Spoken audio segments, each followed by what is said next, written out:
কাল হঠাৎ করেই মায়ের কাছে গিয়েছিলাম মায়ের সাথে দেখা করতে। সকালবেলা মর্নিং ওয়ার্কে থেকে এসে দেখি দুজন বসে আছে আমার সাথে খেলা করবে বলে। তো ভালো, ওদের সাথে একটু খেলে স্নান করে তাড়াতাড়ি করে রেডি হয়ে বেরিয়ে পড়লাম। আজ দাদা বাড়িতে ছিল। দাদাকে বললাম, তুমি আমাকে একটু পৌঁছে দেবে মেন রোড অবধি? দাদা বললো ঠিক আছে চলো। বলে আমি, দিদি আর দাদা তিনজনে মিলে চলে গেলাম। দাদা আমাকে মেন রোডে নামিয়ে দিতে আমি আমার চলে গেলাম হসপিটালের রিপোর্ট আনতে। এবার রিপোর্টটা নেওয়া হয়ে গেছে কাল তাড়াতাড়ি। তো তাড়াতাড়ি যখন নেওয়া হয়ে গেছে, চলো তাহলে মায়ের সাথে দেখা করে আসি। মায়ের কাছে গেলাম। মাকে আমি বলিনি যে আমি যাচ্ছি মা। তো ওখানে গিয়ে যখন মাকে ফোন করছি বাইরে বেরোও, দেখো আমি এসেছি। মা তো দেখে খুবই খুশি। মায়ের সাথে দেখা করে মা বললো, আমি রান্না করেছি, খেয়ে নি, কিন্তু আজকে নিরামিষ।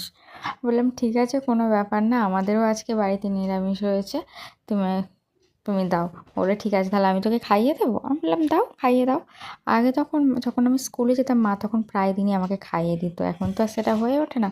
মা খাইয়ে দিল তাই আজকে খেয়ে নিলাম। তো বাড়িতে আসার সময়, বাড়ি যখন চলে আসছিলাম, তখন একটা বড় মাদের গাছে অনেক ফুল গাছের চারা হয়েছিল।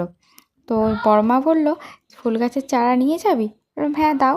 তো ফুল গাছের চারাগুলো নিয়ে এসে বাড়িতে নিয়ে এসে খুব সুন্দরভাবে টবে বসিয়ে দিলাম। আর আগের দিনে বৃষ্টির জন্য ঝড়েতে একটা ফণি মনসার গাছ পড়ে গিয়েছিল, সেই ফণি মনসার গাছটাকেও কাল হঠাৎ করেই মায়ের কাছে গিয়েছিলাম মায়ের সাথে দেখা করতে। সকালবেলা মর্নিং ওয়ার্কে থেকে এসে দেখি দুজন বসে আছে আমার সাথে খেলা করবে বলে। তো ভালো, ওদের সাথে একটু খেলে স্নান করে তাড়াতাড়ি করে রেডি হয়ে বেরিয়ে পড়লাম। আজ দাদা বাড়িতে ছিল। দাদাকে বললাম, তুমি আমাকে একটু পৌঁছে দেবে মেন রোড অবধি? দাদা বললো ঠিক আছে চলো। বলে আমি, দিদি আর দাদা তিনজনে মিলে চলে গেলাম। দাদা আমাকে মেন রোডে নামিয়ে দিতে আমি আমার চলে গেলাম হসপিটালের রিপোর্ট আনতে। এবার রিপোর্টটা নেওয়া হয়ে গেছে কাল তাড়াতাড়ি।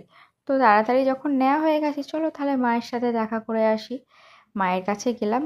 মাকে আমি বলিনি যে আমি যাচ্ছি মা। তো ওখানে গিয়ে যখন মাকে ফোন করছি বাইরে বেরোও, দেখো আমি এসেছি। মা তো দেখে খুবই খুশি। মায়ের সাথে দেখা করে মা বললো, আমি রান্না করেছি, খেয়ে নি, কিন্তু আজকে নিরামিষ। বললাম ঠিক আছে, কোনো ব্যাপার না, আমাদেরও আজকে বাড়িতে নিরামিষ হয়েছে, তুমি তুমি দাও। বলে ঠিক আছে, তাহলে আমি তোকে খাইয়ে দেবো। আমি বললাম দাও, খাইয়ে দাও। আগে যখন আমি স্কুলে যেতাম, মা তখন প্রায় দিনই আমাকে খাইয়ে দিত, এখন তো আর সেটা হয়ে ওঠে না।